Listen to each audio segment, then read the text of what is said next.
మీ ఊరి నుంచి మీరు రిపోర్టర్ కాదలుచుకున్నారా? మీరు ఇదివరకు స్ట్రింగర్ గా పనిచేసినా, కెమెరామెన్ గా వర్క్ చేస్తున్నా పర్లేదు.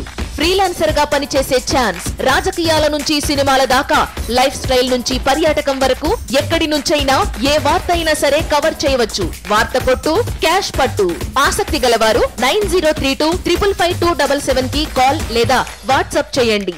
Hi hello welcome to today tomorrow. మనం ఇప్పుడు సూటిగా సుత్తి లేకుండా స్పష్టంగా ఏపీకి సంబంధించిన కొన్ని విషయాలు మాట్లాడుకోబోతున్నాం. ఈ విషయాలను బట్టి చూస్తే ఫస్ట్ ఏపీ సీఎంని జగన్ని ఫేక్ సీఎం అని చెప్పి కామెంట్లు చేస్తోంది టీడీపీ.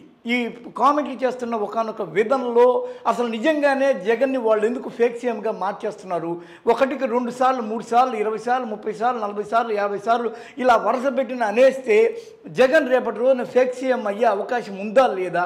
అసలు జగన్ పాయింట్ ఆఫ్ వ్యూలో బ్యాక్గ్రౌండ్లో ఏం జరుగుతుంది? ఆయనకు రిపోర్ట్లు ఏమి అందుతున్నాయి? అసలు హూ ఈజ్ జగన్? జగన్ వెనక నడుస్తుంది ఏంది? జగన్ ముందు జరగబోయేది ఏంది? వీటన్నిటి మీద మనం ఒక అనలైజేషన్ చేస్తే ఫస్ట్ ఆఫ్ ఆల్ జగన్ తీసుకున్న ఒకనొక లైన్ ఏంటంటే ఇన్ఛార్జీలు నియమించడం.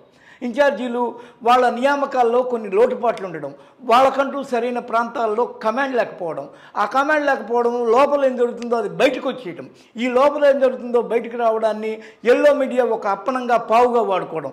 ఎల్లో మీడియా ఈ రోజున ఎక్కడి వరకు వెళ్ళిపోయిందంటే అవినీతి పరుల భాగోతం అంతా బట్టబయలు కానుందంటే వెంటనే ఒక కార్టూన్ గెట్టేస్తారు, జగన్ మోహన్ రెడ్డి అన్నీ సర్దుకొని ఢిల్లీకి పారిపోతున్నాడు అని. అసలు ఎల్లో మీడియాని కంట్రోల్ చేయడం అనేది జగన్ వల్ల కావట్లేదు. జగన్ నమ్ముకున్న సోషల్ మీడియా ఏదో సోసోగా నెట్టుకొని వెళ్ళిపోతుంది. ఎల్లో మీడియా ఉన్నది 4-5 అన్నా ఆ 4-5 చాలా స్పష్టంగా క్లియర్గా జనానికి ఏమి ఎక్కించాలో అది ఎక్కిస్తున్నారు. అంటే జగన్ అనేవాడు ఇచ్చి కూడా వేస్ట్ అవుతున్నాడు, ఇచ్చి కూడా చెడ్డ పేరు తెచ్చుకుంటున్నాడు. ఈ చెడ్డ పేరు తేవడానికి కారణం ఎల్లో మీడియా. అది నూరిపోస్తున్న ఒక బ్యాడ్ ఇంపాక్ట్ క్రియేట్ చేస్తుంది. అలాగని జగన్ మీద ఇంతకుముందు కూడా వీళ్ళు ఇలాగే ఉన్నారు, వీళ్ళు ఎంత చేస్తే మనకు అంత మేలు జరిగిందని కొడాలి నాని లాంటి వాళ్ళు కామెంట్ చేయడం అనేది మనం చూస్తూనే ఉంటాం. కానీ ఇక్కడ చాలా స్పష్టంగా జరుగుతుంది జగన్ పాయింట్ ఆఫ్ వ్యూలో ఎల్లో మీడియా చాలా దరిద్రాన్ని సృష్టిస్తుంది, చాలా దుర్మార్గాన్ని సృష్టిస్తుంది, చాలా జగన్ వెనక చేరి చాలా పెద్ద ఒక నిందల్ని నిష్ఠూరాల్ని అపవాదాన్ని తీసుకొచ్చి వేస్తుంది. ఈయన అనవసరమైన ఖర్చులు చేసేస్తున్నాడని, ఈయన అనవసరమైన ఒక పథకాలను తీసుకొచ్చేస్తున్నాడు, ఈయన మాకు ఇచ్చి 2 సార్లు ఇచ్చాడు 3వ సారి చేస్తున్నాడు అని, ఆ తర్వాత కొందరికి ఇల్లు ఇచ్చాడు కొందరికి ఇల్లు ఇవ్వట్లేదని, ఇవన్నీ చాలా వరుసగా. జగన్మోహన్ రెడ్డి 4 ఏళ్ళ గవర్నమెంట్లో మీకు ఎలాంటి పథకాలు రాలేదు? మాకు వచ్చినాయి సార్, కొన్ని పథకాలు వచ్చినాయి, కొన్ని రాలేదు, తీసేశారు కొన్ని పథకాలు. అయినా సరే ఎందుకంటే మేము ఆల్రెడీ ఎలిజిబుల్ ఉన్నాం కాబట్టి ఇచ్చారు, ఎలిజిబుల్ లేదు కానీ తర్వాత తీసేశారు. మాకు దేవుడి అంటే మనకు ఉన్నాయి కాబట్టి పరిస్థితులు బాగున్నాయి కాబట్టి నేను ఆల్రెడీ ఎంప్లాయీని కాబట్టి నాకు ఇబ్బంది లేదు సార్. నేను ప్రైవేట్ ఎంప్లాయీని, నేను చేసుకుంటాను, నా పిల్లల్ని పోషించుకుంటూ చేసుకున్నాను. మేము ఇప్పుడు ఇవ్వమని ఇప్పుడు అడగల, ఆయన ఇచ్చారు తీసుకుని ఎవరైనా సరే తర్వాత సార్ మీ దానిలో లేదన్నారు తీసేసారు, దాని ఇబ్బంది లేదు. అసలు లేని వాళ్ళకి ఇస్తే ఒక న్యాయం ఉంటుంది, ఏమి లేని వాళ్ళకి ఉన్న వాళ్ళకి ఇస్తే ఒక న్యాయం కాదు. ఉన్న మా కడుపు రగిలిపోతుంది. ఇంకా వైఎస్ఆర్ కరెక్ట్ కానీ ఈయన వల్ల ఏమీ లాభం లేదు. సో ఇప్పుడు అది ఎవరైనా కానీ ప్రజాస్వామ్యంలో ఉన్నప్పుడు తప్పదు అది. కానీ అక్కడ ఏం జరుగుతుంది అనేది మీరు చెప్పలేరు, నేను చెప్పలేను. ఒక ఆటో డ్రైవర్ అంటాడు, అరే బాబు నాకు 2 సార్లు ఇచ్చారు 3వ సారి చేసేస్తారని. ఇంకొకడు అంటాడు, అసలు నాకు ఏమి ఇచ్చారని నేను ఎందుకు వేయాలి? ఇలాంటి ఇచ్చేవాళ్ళు ఒక 20% మంది ఉంటారు, మీరు 80% మందిని ఏం చేస్తారని ఇంకొక పెద్ద మనిషి అడుగుతాడు. ఇంకొక ఒక గృహిణి ఒంటరి మహిళ ఏమంటుందంటే, కాదు ఉన్నోళ్ళకే ఇస్తున్నారు, లేనోళ్ళకి మాకేమి ఇచ్చారు, మేము అందరూ జగను అని అంటారు, జగన్ చూస్తే లాస్ట్కి మాకేం చేశాడు మీకు టకటకటకని మీకు బయటలు పడతాయి కావాలంటే చూడండి. అంటే ఇచ్చి చెడ్డ కావడం. అంటే ఆయన ఏం చేశాడంటే ఈ రోజున చంద్రబాబుకి జగన్కి ఒక స్పష్టమైన తేడా ఉంది. చంద్రబాబు ఏం చేస్తాడంటే లాస్ట్లో వెళ్ళేటప్పుడు పోయేటప్పుడు అలా ఒక పసుపు కుంకుమ వేశాడు. ఆయన ఏంటంటే శాంపిల్స్ నేర్చుకుంటాడు తప్ప ఈయన ఏం చేస్తాడంటే అందరినీ కోరుకుంటాడు. ఆయన ఏం చేస్తాడంటే అక్కడ ఏం చేయాలో చేస్తాడు. ఈ రోజున చంద్రబాబుకి జగన్కి తేడా చూడండి. చంద్రబాబు నాయుడు 17 సీట్ల నుంచి ఎమ్మెల్సీ ఎన్నికల్లో 10 సీట్లకు పడిపోయాడు, అది అక్కడ వార్త కాల. ఈయన 21 సీట్ల నుంచి 17 గెలుచుకున్నాడు, ఇది వార్త. దీనిలో 4 సీట్లని గెలవడం, టీడీపీ గెలిచిన దాన్ని పెద్ద భూతద్దంలో పెద్ద చూపించడం, దానిలో కూడా ఈ 4 ఎమ్మెల్యేని కొనుగోలు చేసి వాళ్ళ ద్వారా ఓట్లు వేయించి ఎమ్మెల్సీని పొందడం అనేది మళ్ళీ అదో పెద్ద ఇది అంటే ప్రచారం చేసుకోవడం, ఇది ఎదిగిపోతున్నాడు చూడండి అని చెప్పి ఒక ఇది చేయడం, దానికి తోడు అమరావతి ఆ చుట్టుపక్కల ప్రాంతాల వాళ్ళని బాగా ఎగదోయడం, అక్కడికి బీజేపీని కూడా అట్రాక్ట్ చేయడం. రెండు బీజేపీకి ఏంది, బీజేపీకి తమ ఎదగాలి, తమతో పాటు జనసేన ఎదిగినా కానీ వాళ్ళకేం ప్రాబ్లం లేదు, బికాస్ ఇద్దరు కలిసిపోవచ్చు. రెండోది ఇప్పటికీ ఆయన ఐడియాలజికల్గా బీజేపీని ఓనప్ చేసుకుంటున్నాడు పవన్ కళ్యాణ్. బీజేపీ వచ్చి ఇక్కడ ఏం చేస్తుంది, అమరావతి మా రాజధాని, మాకు మానసికంగా పెద్ద ఇంట్రెస్ట్ లేకపోయినా కానీ అమరావతిని మేము రాజధానిగా తీసుకొని పోరాడుతున్నాం, వెనకపోతే వేల కోట్ల రూపాయలు ఇప్పటివరకు పెట్టిన ఖర్చులు పెట్టుబడులు వేస్ట్ అవుతాయి కదా అని చెప్పేసి చూడండి, ఇక్కడ ఒక బీజేపీ నేత యొక్క బయట వేస్తారు చూడండి, కావాలంటే వినండి.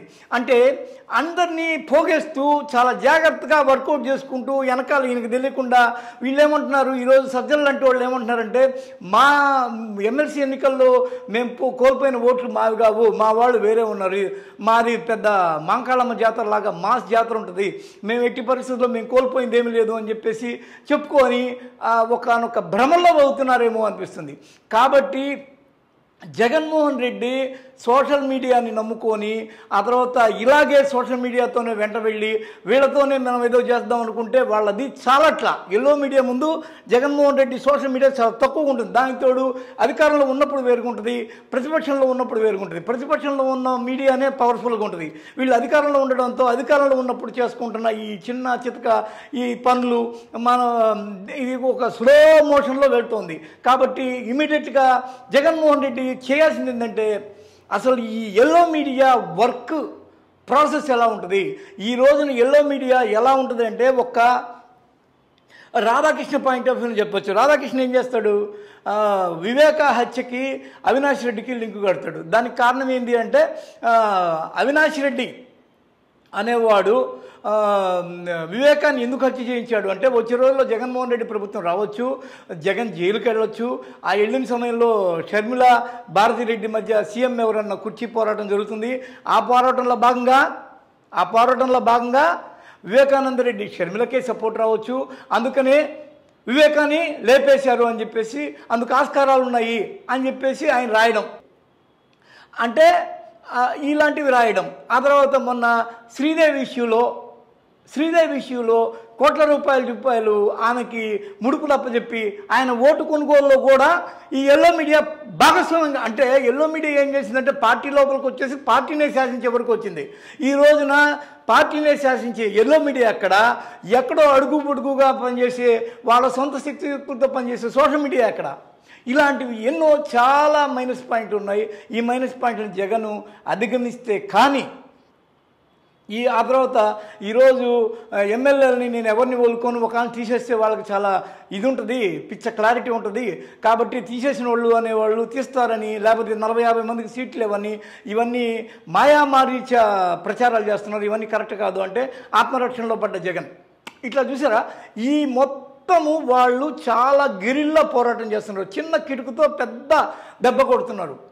కానీ ఇక్కడ ఇంతమంది వీళ్ళందరికీ ఇచ్చుకుంటూ పోయి, వీళ్ళందరికీ చేసుకుంటూ పోయి, వీళ్ళందరూ నాకు ఓటేస్తారన్న నమ్మకంతో పోయి, వీళ్ళందరూ వై నాట్ 175 అని, ఆ తర్వాత ఇంకా ఇలాంటి నా వెంట్రుకు కూడా పీకలేరంటూ కొంత ఆత్మవిశ్వాసం అధికంగా ఉన్న కామెంట్లు చేసుకుంటా, ఆ తర్వాత మీరు 175 సీట్లలో కావాలంటే పోటీ చేయంట, ఇవన్నీ రేపటి రోజున ఫలితం చూపించవు. ఎందుకు అంటే రేపటి రోజున 175 సీట్లలో పోటీ చేసినా, ముక్కలుగా వాళ్ళు పంచుకొని పోటీ చేసినా, వీటన్నిటి ప్రభావంతో వాళ్ళు ఏకమై మళ్ళీ మొత్తానికి వాళ్ళు మెజారిటీ సాధించిన ఎవరికి బొక్కబడేది? జగన్మోహన్ రెడ్డికి. ఇలాంటి ఎన్నో చాలా స్పష్టమైన తప్పుల్ని తీసుకుని వాటిని ఎప్పటికప్పుడు క్లియర్ చేసుకుంటూ ముందుకెళ్ళి ఫస్ట్ తన మీద జరుగుతున్న దుష్ప్రచారాన్ని కంట్రోల్ చేయగలిగినప్పుడు మాత్రమే జగన్మోహన్ రెడ్డి గట్టెక్కగలరని మనం భావించాలి. That's it. హాయ్ ఫ్రెండ్స్, మా టుడే టుమారో యూట్యూబ్ ఛానల్ చూస్తున్నందుకు చాలా థ్యాంక్స్. మరిన్ని లేటెస్ట్ వీడియోస్ కోసం వెంటనే సబ్స్క్రైబ్ చేయండి. అలాగే ఈ బెల్ ని కూడా రింగ్ చేసేయండి. మా నోటిఫికేషన్స్ అన్ని మీ మొబైల్లో వస్తాయి. అలాగే మా వీడియోస్ మీకు నచ్చితే లైక్ చేయండి, షేర్ చేయండి, నచ్చకపోతే కామెంట్ చేయండి.